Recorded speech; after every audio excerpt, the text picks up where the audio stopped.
তোমার তোমার বিয়ের পর প্রথম দোলের কথা মনে আছে?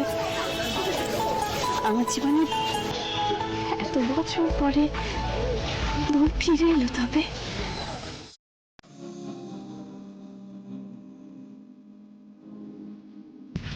রোমান্টিক, কি সুন্দর দোল খেলছে। আর বাবার ছেলে, উনি তো বিয়ের পর প্রথম দোল, সেটা কি জানেই না। আরে দোল ছেড়ে দাও, বিয়ে কি বস্তু সেটাই বোঝে না। আমার কি মনে হয় মা যখন হসপিটালে হতে গেছিল না ওনাকে, তখন উনি পাল্টাপাল্টি হয়ে গেছেন। হ্যাঁ, দেখে আসি সুপুরিটা কোথায় গেল।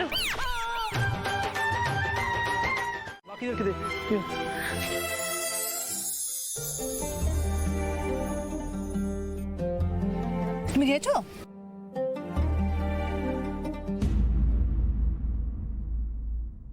কিছু বলবে? হ্যাঁ মানে বাড়িতে সবাই এত মজা করছে হোলিতে, ছেলেটার কথা না খুব মনে পড়ছে গো। ওকে হোলির ছুটিতে বাড়িতে নিয়ে আসতে পারতে তো, কতদিন ওকে দেখি না বলো। ঠিক এই জন্যই সুমনা, ঠিক এই কারণের জন্যই না আমি সবকিছু বুঝে চলি। যেই একটু মিষ্টি খাওয়ালাম তারপরে তোমার ফিরতে শুরু হয়ে গেল। আমি তো আমার ছেলের কথা বলছি, ওর কথা মনে পড়ছে তাই তো বলছি। একটা মা হয়ে কি এটা বলতে পারবো না? আচ্ছা, এগুলো কি এখানে বলার কথা? এই কথাগুলো তুমি এখানে বলবে? সুমনা, এইখানে আমার কলিগরা রয়েছে, এখানে বড় বড় ডাক্তার রয়েছে, তাদের স্ত্রীরা রয়েছে, এখানে তুমি প্যান প্যান শুরু করে দেবে? সিরিয়াসলি?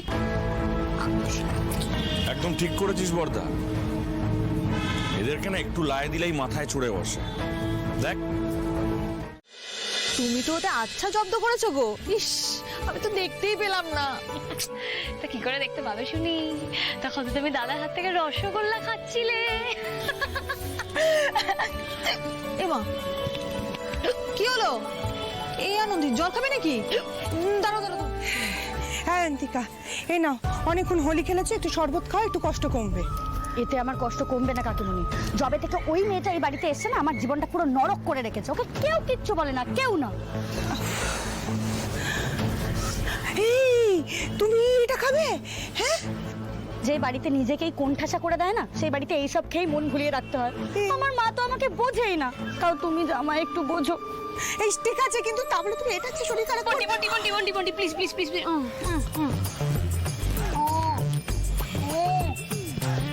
তুমি কি ওর শরবতটা খেয়ে নিলে? হ্যাঁ বন্টি, শরবতটা এমন কড়া কড়া খেতে কেন? কি ছিল এতে? না না, কি থাকবে, শরবত তো সবাই খেলো, আমিও খেয়েছি। না, শরবত নিরীহ হয়। এখান তুমি এতে ভাঙের ভেজাল মেশাওনি তো? এই কি কি কি বলছি কি বলো তো? না না কাকিমণি, প্লিজ প্লিজ।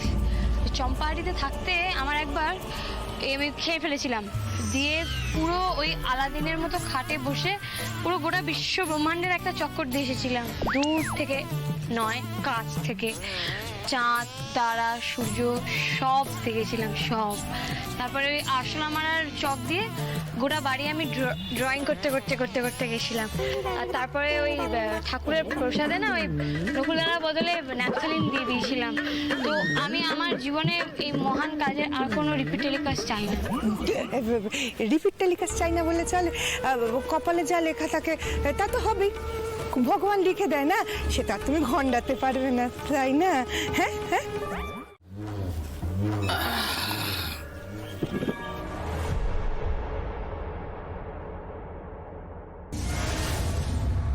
কি শালাবু, কেমন, কি বুঝছো? তুমি কাটা গায়ে নুনের ছেটা দিতে এসছো না? হে বাবা, আমি কাটা গায়ে কেন নুনের ছেটা দেবো? কি বলতো, একটু না চোখ কান খোলা রাখতে হয়। হ্যাঁ, একটু নজরে নজরে রাখতে হয়। দেখো দেখো তো দেখো, তোমার বউ কিরকম তার বয়ফ্রেন্ডের সঙ্গে শরবত খাচ্ছে। হ্যাঁ, এ ওর গালে ঢেলে দিচ্ছে, ওর গালে ঢেলে দিচ্ছে। কি বলো তো, এটাই কিন্তু তনুশ্রীর আসল রূপ, বুঝলে? আর এই বাড়িতে যত দোষ হয় সব আমার। ভুলো না শালাবাবু, কিচ্ছু ভুলো না। আমিও কিন্তু কিচ্ছু ভুলিনি। সেদিন ড্রয়িং এ সবার সামনে তনুশ্রী তোমাকে কিভাবে অপমান করেছিল, তোমার পৌরসত্ব নিয়ে কিভাবে খোঁটা দিয়েছিল, আমি কিন্তু কিচ্ছু ভুলিনি। তারপরও তনুশ্রী এই বাড়ি থেকে যাচ্ছে না, আর দিনের পর দিন এই ছেলেটাই বাড়িতে আসছে। দেখো দেখো দেখো দেখো কিরকম বয়ফ্রেন্ডের সঙ্গে পরিবার সমাজের সামনে দোল খেলছে। আসলে এগুলো কি করে করতে পারছে জানো শালাবাবু? কারণ তনুশ্রী তো বুঝে গেছে তুমি হচ্ছ নরম মনের মানুষ, তুমি আর 5টা পুরুষ মানুষের মতো শক্ত নও, বুঝলে? না না, এটা আমার কথা নয় শালাবাবু, তনুশ্রীর কথা। শোনো শালাবাবু, এখনো কিন্তু সময় আছে। হ্যাঁ, বিষয়টা হাতের থেকে বাইরে বেরিয়ে যাওয়ার আগে কিছু একটা করতে হবে, না হলে পরে কিন্তু অনেক দেরি হয়ে যাবে।